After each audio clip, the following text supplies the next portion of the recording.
My first impression of the K-Sweet line. It's interesting because as a kid, everyone had a Sweet Ride, and it was like the first cymbal you bought that you could like use for two purposes. Like myself, I was playing in church on Sundays, and then I'd be up to like 4 a.m. on Saturday night playing in bars and clubs at 15 or 16, so I could be in a hardcore band with that cymbal. But my first impression of these is much the way that I felt about that cymbal back in the day, was it was just, it could do whatever I wanted it to. And it's so cool now that there's a full set of those in Ks in every size that I want. It's just inspiring.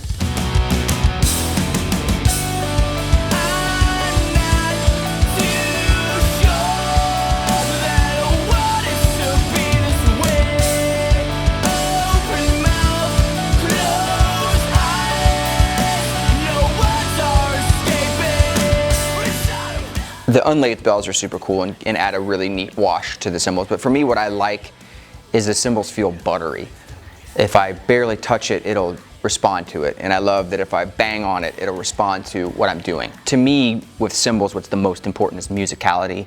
It's the most musical part of your drum set. Like, it's the most important overarching musical thing that you have as a drummer, because let's face it, you're hitting things with wood. The musicality of them is what really struck me.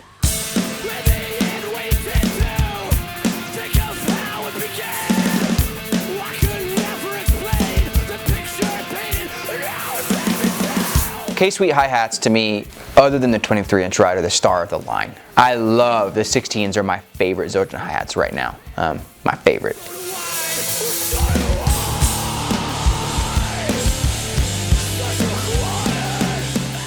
K-Sweet crashes to me are super interesting. You know, they go from a 16 to a 20, and each one has a varying personality. Like, I'm not a small cymbal guy, but down to the 16s, really cool little explosion of a cymbal. It sounds like a large, dark, dirty splash.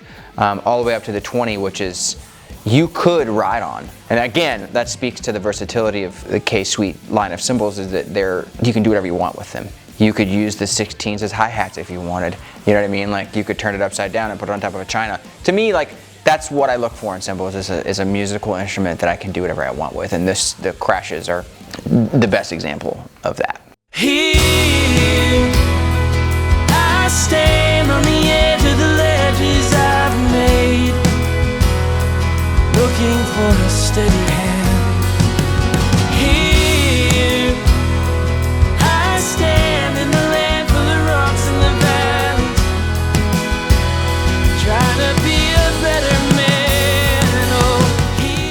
I think the versatility is important for a cymbal for different reasons, and I think different people would have different answers, obviously. But for me, it's important because I like to play a bunch of different kinds of music. For me, I want to be able to play like an alt-country song, or have a jazz drummer come into my studio and be able to play jazz, and I don't want to have 11,000 cymbals to accompany all the needs and the uses that I want to cover. So this line, particularly more than anything from Zildjian, is the one to me that really says, you know, I'm here and I can do whatever you want me to do. And I think that it's a great thing for younger musicians too. It's a necessary piece of growing as a musician, is versatility. So when you have a set of cymbals that's versatile too, I think that that's really cool.